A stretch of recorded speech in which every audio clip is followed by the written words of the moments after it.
पर मैंने मेरी मम्मा को बोलते हुए सुना कि बेटा कुछ हमारे एक दूर के रिश्तेदार हैं, उनके जो बेटे हैं, उन्होंने सीए किया है और उसको बहुत अच्छी पैकेज लगी है। बस मेरे दिमाग में वही बैठ गया कि मुझे भी कुछ तो करना है, मुझे भी अब सीए करना है। और अब जानते हैं गाँव में स्कूल ही एक थी, वो भी गवर्नमेंट स्कूल थी, कॉलेज का तो सवाल ही पैदा नहीं होता। इसलिए मैं अपनी उच्च शिक्षा लेने के लिए औरंगाबाद पहुँचा। मुझे लगा था कि अब मैं वहाँ पे जाऊँगा, सारी चीज़ें बहुत आसान हो जाएगी, बट ऐसा कुछ नहीं था। मेरे लिए संघर्ष की एक नई शुरुआत होने जा रही थी। फिर मैं वहाँ पे जाता हूँ, वहाँ पे क्लासेस करता हूँ, वहाँ पे कॉलेज जाता हूँ। सो एक आप जानते हो जब हम लोग गाँव में पढ़ते हैं ना, तो बहुत सारी चीज़ें हमें नहीं आती।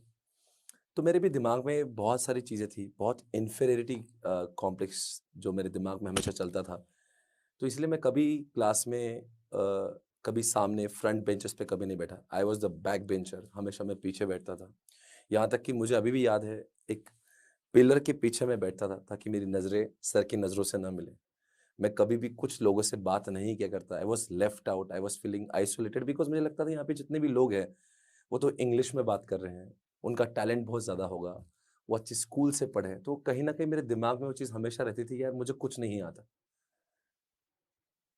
तो दोस्तों क्या हुआ एक दिन ऐसे ही सर ने अब क्या है 11th और 12th की क्लासेस वो सालों-साल चलती है। आई मीन पूरे ऐसे क्योंकि if you are joining class for 11th and 12th वो पूरे साल चलती है। तो 2-4 महीने सर ने मुझे देखा भी होगा, ऑब्ज़र्व भी किया होगा और फिर उन्होंने एक दिन मुझे पूछा कि please stand up and answer this question.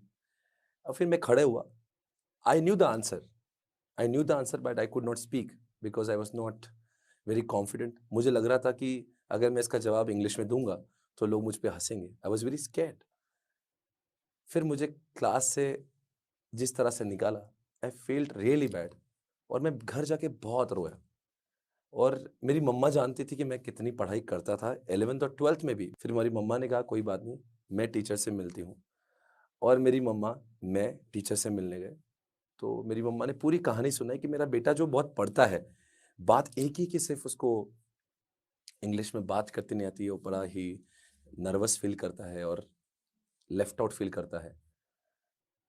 उसके बाद में सर ने एक बात कही कि जो तुम्हारी वीकनेस है ना, वो तुम्हारी सबसे बड़ी स्ट्रेंथ है। शायद से उस उम्र में मैं एक समझने लायक नहीं था कि सर ने क्या बात बोल दी है, पर आज भी मैं उस बात को समझता हूँ कि सर ने आखिर वो बात क्यों कही थी, वो मैं इसको अच्छे से महसूस करता हूँ कि what he was trying to से।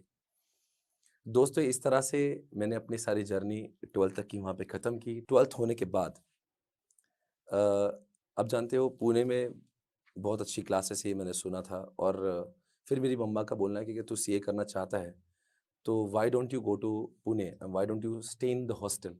तो आई वाज़ वेरी हैप्पी कि चलो मैं अच्छी पढ़ाई करने के लिए पूना जा रहा हूँ। सीए बनना मेरे लिए उतना आसान भी नहीं था क्योंकि पढ़ाई तो मेरे खानदान में आज तक किसने की नहीं। कोई पढ़ाई का बैकग्राउंड ही नहीं, पढ़ाई कैसे करते हैं, किसी को कुछ पता ही नहीं था। बस मैं कोशिश कर रहा था। फाउंडेशन एक बार फेल हुआ, इंटर 2 बार फेल हुआ।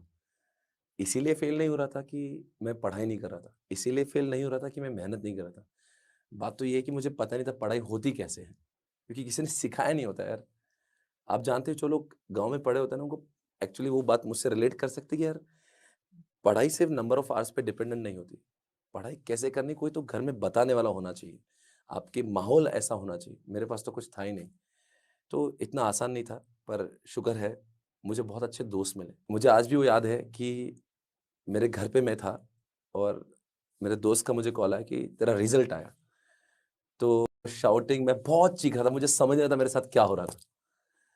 और जैसे मेरी आवाज़ मेरे पेरेंट्स ने सुनी, मेरे मम्मी इधर से हग कर रही है, पापा इधर से हग कर रहे हैं, दोनों ने मुझे टाइट हग किया।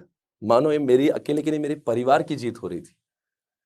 और जब मैं खुश हो रहा था बहुत ज़्यादा, तो मेरी मम्मी रो रही थी, मेरे पापा रो रहे थे, दोनों की आँखों में से आँसू आ रहे थे। मैं चाहता हूँ कि ज़िंदगी में हर बच्चे ने अपने पेरेंट्स को ये खुशी तो ज़रूर देना चाहिए कि यार पेरेंट्स को आपके पैसों से ज़्यादा आपकी कामयाबी में खुशी